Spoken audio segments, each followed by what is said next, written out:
So a few articles, as I was mentioning, that you might be interested in, just generally on nutrition, and then we'll get to spices. The first one is on artificially sweetened beverages. This was published in the journal Stroke, and what they found is people that drank diet sodas had a hazard risk for stroke of 2.96. That means your risk for stroke if you regularly drink diet soda is almost 3 times what it would be if you didn't. So I'm not recommending that you do that. And the risk of dementia is 2.89 times higher, or the hazard risk for dementia is 2.89. So don't switch from regular soda to diet soda. It's not going to help. Dementia risk and stroke risk go up. Bad idea. Don't drink diet soda, and don't drink regular soda. Okay? I didn't bring it, but if you're interested afterward, I can give it to you. All right, another article that I found very interesting. This was the Journal of the American Heart Association, December last year.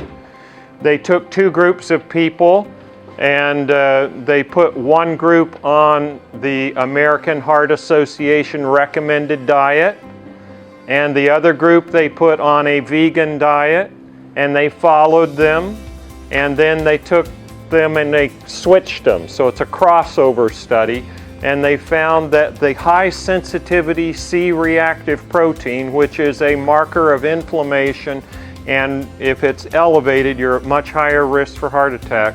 That number, that high sensitivity CRP, was 32% lower in those on a vegan diet than those on the recommended American Heart Association diet. You could say that the reason the American Heart Association recommended that diet is because they didn't want to run out of business. Now that may be cynical and a little harsh, but 32% lower is a big number.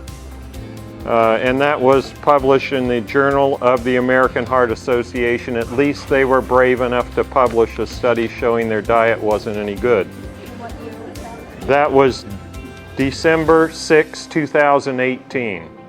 Okay. JAMA, February 11, 2019, published a very interesting article on ultra-processed foods.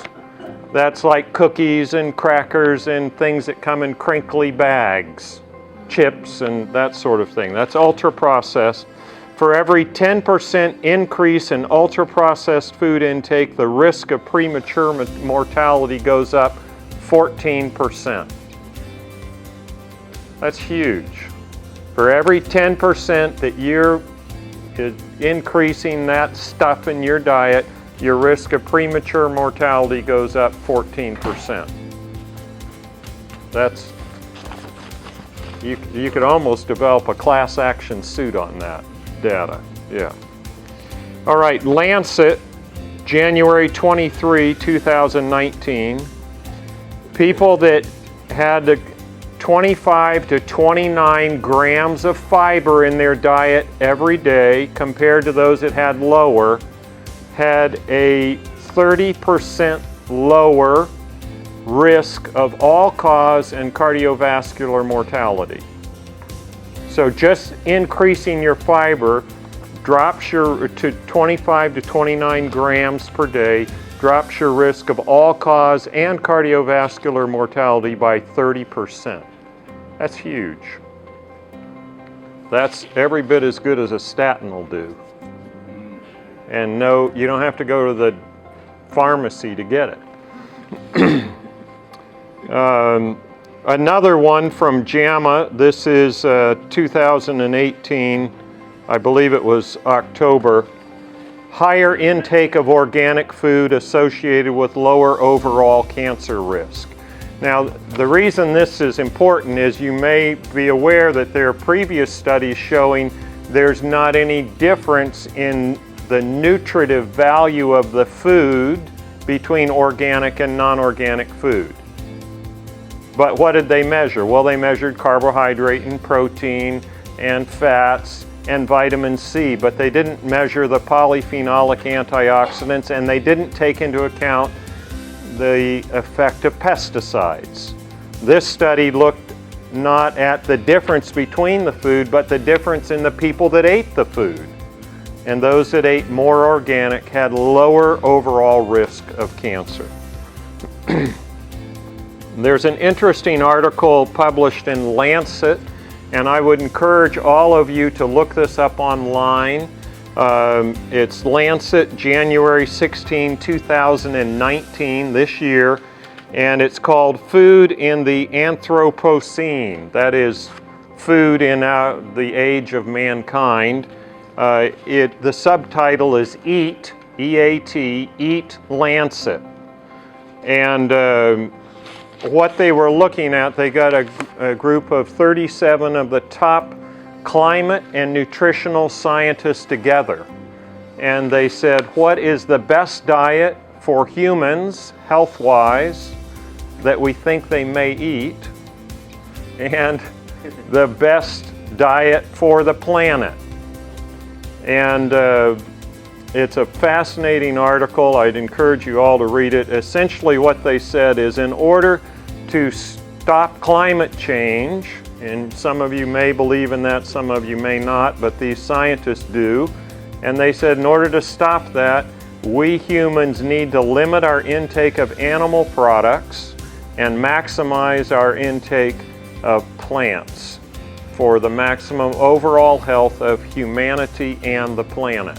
2 ounces of poultry and 4 ounces of fish, and the rest plants. Now that would be a marked change. I will point out, however, that if you took everyone in the world and put them on a standard American diet, you would need 2.5 worlds to feed us all.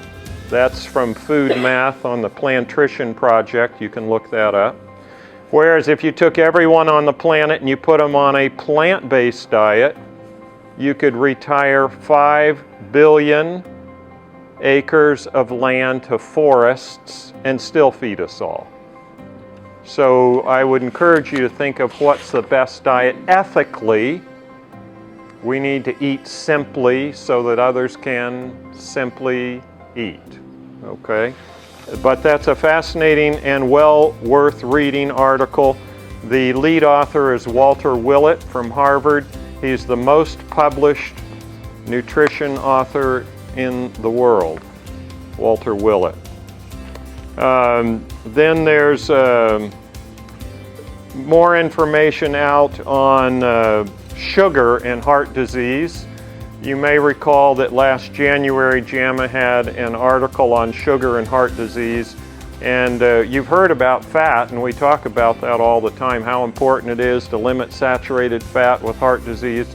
The latest information looks like for heart disease, sugar is equally, if not more important to limit than saturated fat.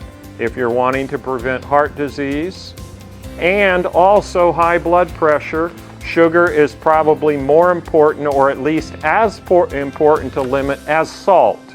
So if you're looking at white powders, crystalline white powders, sugar is probably equally as important or maybe more important than salt in causing high blood pressure. Well, the question is, how do we get Americans off the addiction of sugar? No, really, how do I get myself off of it? And the real answer to that is not a low-carb diet, a high-carb, high-fiber diet. The problem is this: when you eat sugar, it pushes your insulin level up, and then you crave sugar. Whereas if you eat carbohydrates with a lot of fiber, you get a smooth absorption of those carbohydrates instead of a spike. Your insulin levels don't go sky high, and you don't crave sugar. So sugar is not a poison, it's what our body runs on. For me to say sugar is a poison, it's the same as me saying gasoline's a poison for your car. It's not. Our brain runs on pure sugar. That's what it likes. It will burn fat if you're on an extended fast, but it really likes sugar. That's what it runs on. But the problem comes if we get spikes in the sugar. And then you have trouble, and then you get the inflammation that goes along with high blood pressure and heart disease, and that's another lecture. But yes, Lynn. Of? Well, the glucose is not really the problem. The problem is sucrose and high fructose corn syrup. Those are the problems. Okay, and so when you're adding sugar, table sugar, that's sucrose to something, or you're adding high fructose corn syrup to something, that's when triglycerides go up, that's when blood pressure goes up, that's when the problems occur. And so if you eat a baked potato, which will push your blood sugar up, that's glucose, that's not going to cause the heart disease. If you eat enough baked potatoes with enough butter on them, yeah, you will gain weight, but just a plain old baked potato, that's okay. If you're a diabetic, make sure you have some broccoli with it for the fiber. It'll slow down the absorption of the sugar. Yes? What about if you substitute maple syrup for sugar? Great question. Maple syrup does have more nutrients in it because it is not refined, it's concentrated. But you're concentrating the sugar, it will push your blood sugar up just as well. So, if you want maple syrup on your waffles, make sure they're very high fiber waffles, and then you don't have a problem, because it's really the balance between the fiber and the sugar, because the fiber slows the sugar absorption and you don't have a problem. So I'm tapped in right now, and I'm going to make some maple syrup, not a lot, probably half a gallon to a gallon, just for fun. But when we have it, it's always on high fiber waffles with fruit, so that you knock that sugar absorption down. The thing was high fructose corn syrup, we all know that's bad. How about beet sugar? Beet sugar is sucrose, same thing. Table sugar is table sugar, whether it comes from cane or beets or maple trees or wherever. Be careful with it. Does that mean you can have all the glucose you want? No, it's just less problematic than the sucrose and the high fructose corn syrup. Whether the sucrose comes from beets or cane doesn't really make any difference. They're all the same. Question. What about honey? Same. You can have it. The nice thing about honey is it's got some bee spit in it, and that's nice. No. Actually, honey is antibacterial and antiviral, and so there is some benefit to it, but again, I would include honey in with your fiber so you don't get the bump in your sugar, your blood sugar, because honey has glucose and fructose in it, sucrose, and so it can give you problems too. I love sweet things, but since reading this data, I've been very careful. Again, right, Lynn? Yeah, Lynn doesn't have a sweet tooth. That's me. I have to be careful. Stevia. Stevia, great question. Stevia is not a sugar, and it looks like it's pretty safe, but I would be careful with most artificial sweeteners, including stevia, because you trick your brain. Your brain registered sweet in your mouth. It thinks that carbohydrate is coming, and when it doesn't, you get hungrier, which is why when you go to a drive-in food place, you can get a diet soda for cheap, because they know that'll make you hungry and you'll buy more of their other stuff. Yeah. So diet sodas don't help you lose weight, they make you hungry. And you don't want that artificially sweetened stuff, aspartame, etc., because of what I just told you at the beginning. Question. What would you say about, I think it's pronounced xylitol? Xylitol is a alcohol sugar made from birch trees, and most of it comes from Finland. It too gives you sweet in the mouth, and your brain thinks carbohydrate's coming, and when it doesn't, you get hungry. So you're best off to have the real thing, but with a lot of fiber. And you can learn to make cookies that are high fiber, and the sweet is on the outside rather than inside, so the sweet hits your tongue and you think, ah, this is really good, and you get your carbohydrates so you don't overeat, and the fiber gives you satiety, and there's some tricks you can learn so you can still eat cookies, which I like, and maybe my wife will give you a recipe for those healthy cookies sometime. But not tonight. All right, we're going to transition to spices. Right at the top of your page there, you have a list of herbs. This is not exhaustive, but it gives you some ideas. And what I want you to look at there is the antioxidant levels in common herbs. And then look at the bottom and look at them compared to apples, pomegranates, and kale, which are really high in antioxidants. We're talking way higher in the herbs. Now remember, this is per 100 grams, and you're not going to sit down and eat 100 grams of turmeric, but, well, you might. But what I want to point out is herbs, by and large, are very potent sources of antioxidants. And anything that you can add those herbs to will pump up the antioxidant level. That's why this soup, we served it tonight, because we wanted you to have high levels of antioxidants. Remember, antioxidants are the body's firemen. They go around putting out the fire of inflammation, which underlies all chronic disease. Cancer, heart disease, high blood pressure, diabetes, arthritis, all of those are because of inflammation. And whenever we eat food, inflammation occurs because you burn the food you eat, right? Isn't that what you do? You burn the calories. That's called inflammation. And if you don't have the antioxidants in the food, then when you eat whatever it is, you get inflammation, oxidation, and chronic disease. So you want to pack as many antioxidants into your food as possible, ideally not in a pill, because if you take it in a pill and then you eat your food, it doesn't work. It needs to be in the food for it to work. And so dill, ginger, sage, rosemary, thyme, oregano. Look at cloves. I mean, it's the big winner, but we're going to come back to cloves. I don't want you to eat too much of that. Apples and pomegranate, it's relatively low, but we tend to eat more of those, and so they're great sources of antioxidants. But if you had beans are also quite high in antioxidants. All seeds are quite high in antioxidants because nature's trying to preserve that seed, and it preserves it by packing it with antioxidants. So if you take something like you had tonight, red lentils, and then you add spices and herbs to it, then you have a antioxidant powerhouse. And that's really what you want to look for.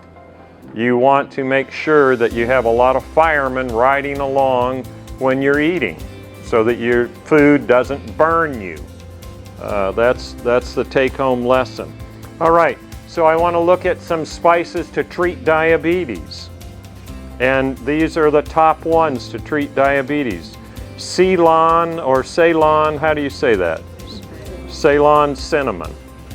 Why do I say Ceylon cinnamon? Because there's another kind of cinnamon, you'll see that at the bottom of the page, which is cassia cinnamon. It comes from China, it's Chinese cinnamon, which has coumarin in it. Anyone here on Coumadin? Coumarin is similar, and it can damage the liver, and it can thin the blood and can cause problems. So if you're going to eat large amounts of cinnamon, make sure it's the real cinnamon, not the cassia cinnamon. It's hard to find it, but if you're going to eat large amounts, if you have just a little bit here and there, I don't care what kind it is. But if you're going to have, like some people do, a teaspoon a day, make sure it's the real thing. I don't want you to get liver failure from herbs. You know, just because it's a plant doesn't mean it's good for you, right? Like tobacco. Doesn't mean it's good for you. And even though some of you may not agree with me, like marijuana, do you know if kids smoke marijuana, it drops their IQ? I think it's low enough myself. Some of them, I begin to wonder how much dope they've been smoking. You don't want your kids smoking marijuana. I don't know, it depends on what type it was. Look and see if it'll say cassia on it. If it doesn't say cassia on it, it may be Ceylon and it may not. But I would, if you eat a lot of cinnamon, if it's just an occasional, I don't really care. But if you're eating a lot, you want to be careful with that. I'm not a cinnamon expert about oil or not oil, but I do know that I don't want you taking large amounts of coumarin, which is in the Chinese cinnamon, and my guess is so is that, because it's the same part of the country. Ceylon is a different place. If it doesn't say Ceylon and if it doesn't say true cinnamon, it's almost for sure cassia, because cassia is way cheaper. And if you're in Ceylon and you have the real thing, you're going to label it or put true cinnamon on it so that you can get the higher price. My only point in bringing that out is if you're a diabetic and you're taking large amounts of cinnamon, be sure it's the real thing, because I don't want you to get liver problems while you're trying to cure your diabetes. Okay, there's fenugreek that you're aware of, cloves, turmeric, rosemary, all of those will help. Why do they help? Because they lower inflammation. Now, I will tell you, I would much rather you eat correctly and not get diabetes in the beginning than to take some herb to try to reverse the bad things you're doing to yourself. But if you've lost weight, if you've been diabetic for a while, you've lost weight and you're still having trouble with your blood sugar, it won't hurt to add in a few more herbs and spices to reduce the inflammation. It's safer than a pill. So that's what you're looking for. Spices to prevent DNA damage. You notice there's one that shows up again, that's turmeric. Turmeric will show up on all the lists. Why? It's an incredible herb. It's an herb that we probably ought to eat every day. It's amazing. It's anti-cancer, it's anti-diabetic, it's good for arthritis. It's an amazing herb. And that's why we had turmeric in the soup. Did you like it? Yeah, it wasn't bad. But if you don't like it, put it in a capsule and take it that way. However, I will tell you that when you heat turmeric, it becomes more bioactive. It's a lot better for you in a soup that's been heated for reasons we don't fully understand. But whenever you can use it in cooking, it does work better for you. Raw would be the root. I don't think it makes a difference. Particularly, there might be a little advantage to it raw in the whole root, but again, you want to cook it for maximum effect. Yeah, they absolutely do, because type 1 diabetics die of the same problems that type 2 do, which are vascular problems. I mean, what kills diabetics is heart disease and stroke. And all of the complications of diabetes are from impaired blood flow. And we know that impaired blood flow is primarily a function of inflammation. So all of these will help as well. They won't reverse your diabetes. You can't get rid of your diabetes if you're type 1, but you can treat it. And what I have found in my type 1 diabetics is if I can get them on a whole food plant-based diet, their difficulty with control of their blood sugar is much, much better. Yeah. It changes tremendously. You don't have the roller coaster that you did before. And the other thing that's interesting is if you take type 1 diabetics off of animal protein, their kidneys improve. Yeah. I had a type 1 diabetic who went into kidney failure, had a kidney transplant, and her transplanted kidney was failing. She came in, this is 20 years ago, she came in to see me and she said, "You're helping type 2 diabetics all the time. Is there anything you can do for me?" And I said, "Well, I don't know, but you can try it." She did, and her kidney function improved markedly on a plant-based diet. Her creatinine was 3.4 and it fell to 1.8, which is a big improvement. So Yeah. Okay. So I talked about DNA damage, ginger, turmeric, rosemary, spices and herbs for arthritis. Arthritis, degenerative arthritis and rheumatoid arthritis and all the arthritides are as a result of inflammation.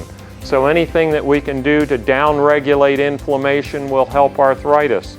And here's a list of things that all help inflammation, with a little caveat around cayenne pepper and black pepper and cloves, which we'll come to.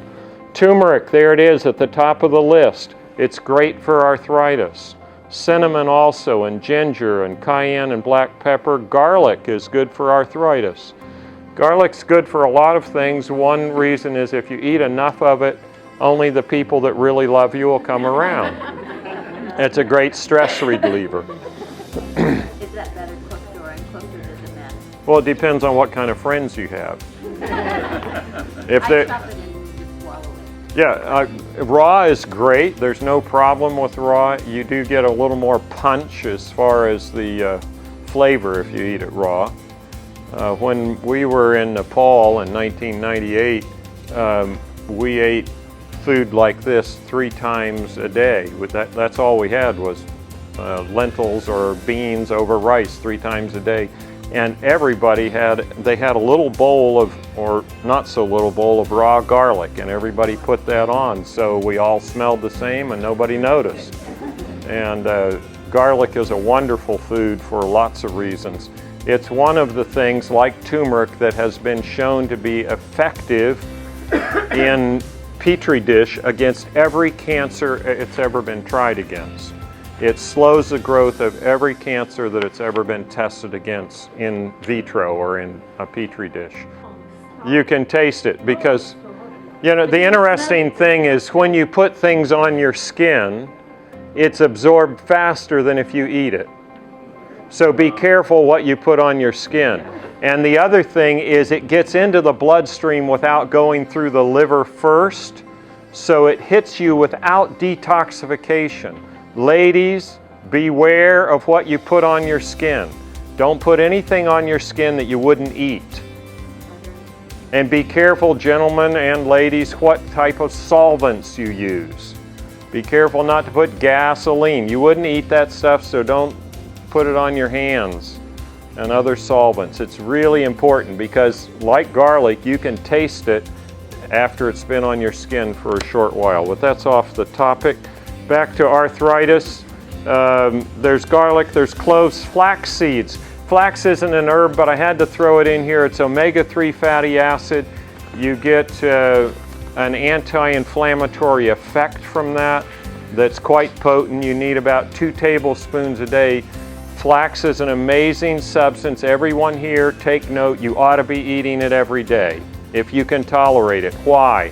Because flax, ladies, will lower your risk for breast cancer. Men, it'll lower your risk for prostate cancer. Both of you, it'll lower your blood pressure. It will lower your cholesterol. And no, don't take flax oil, the whole seed. Why? Because it's the lignans in the fiber that's the most bioactive. Question. Grind it.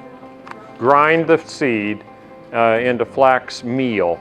And I hope the grocery stores all sell out of it soon. Walmart has it. It's right next to the flour. Chia seed is also good, but it does not have as much of the omega-3 fatty acids, and it is not quite as high a fiber. But chia seed makes a wonderful substance. You can make beautiful puddings with it. I've got a great recipe for pumpkin chia pudding, and it's sweetened with dates, which I hardly recommend you try sweetening things with dates, which are very high in fiber. That pumpkin chia pudding is delicious. It's really, really good. Yes? What about hemp seed? Hemp seeds are wonderful seeds for you, and they are an anti-inflammatory as well. Not as potent as the flax, but they are very good. Just don't get your level checked for marijuana after you've had hemp seeds, or for morphine after you've had poppy seeds, because it'll push it up. Okay, let me go on here before we get too far afield. Another one is anthocyanins. This is a deep red pigment in foods. They are very good for arthritis. If you have gout, many people find that if they take black cherries, a half cup to a cup of black cherries, and eat that, that'll turn the gout off. Why? It's the deep red pigment, the anthocyanins in the food. Black cherries are very rich in it. Blueberries are, beets are, even red cabbage has anthocyanins in it. Red kale does. Those deep red pigments are very anti-inflammatory, and eat them whenever you can, especially if you have arthritis. A tablespoon of nutmeg can be deadly. It's a hallucinogen, and it is not good for you to eat a lot of it. Down below you'll see there's some recommendations, and one of them is if you're going to use nutmeg, use a little bit and not very often. Just because it's a plant doesn't mean it's good for you. Cinnamon.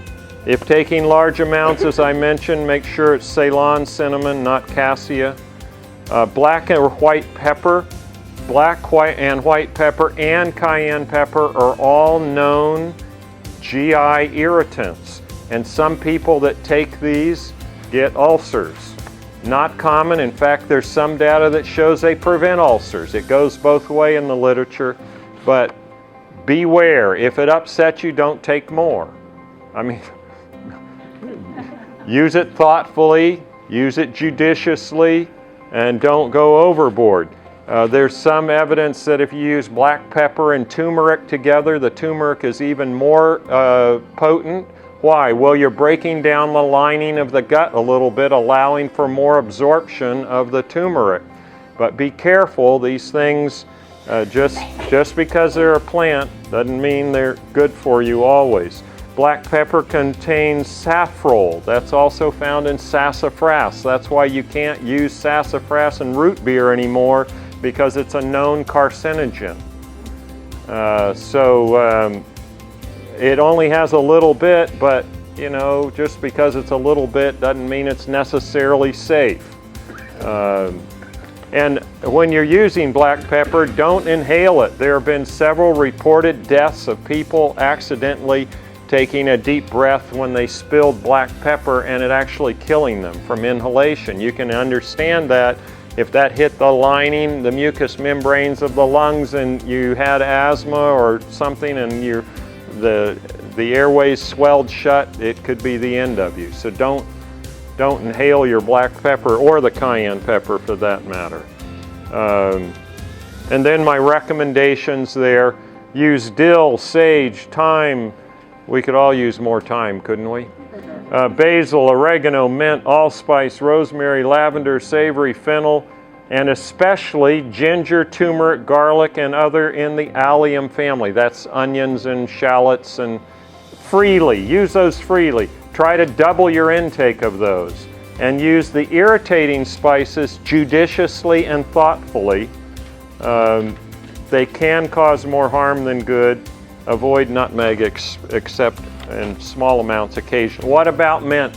Mint has been used for babies for years for colic. Why? Because it lowers the pressure of the lower esophageal sphincter and allows them to belch more easily. That's why they're after dinner mints. But if you have acid reflux, no mint. No mint. No chocolate. No caffeine. You know, the fastest increasing cancer in our country today is esophageal cancer from acid reflux. So be very careful. Acid reflux is primarily from too much weight, too much fat, and too much animal protein, all of which take a long time to digest. They sit there and we overeat, and then up it comes. If you have that condition, once you have it, weight loss will help, but be very careful with mint, because peppermint particularly worsens acid reflux. That's a great point.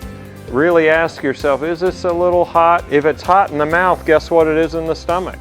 It's hot there too. So be careful, be thoughtful. I'm not saying never have it, but don't overdo it.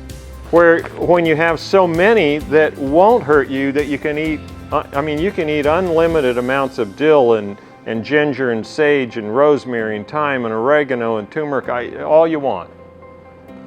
But the others, be thoughtful about. What about paprika? Paprika, no problem. It doesn't have capsaicin in it, or very little, and you can have it. Enjoy it. Paprika is a wonderful spice. Yeah, hot paprika has capsaicin in it, and so be more careful. Capsaicin is a wonderful substance.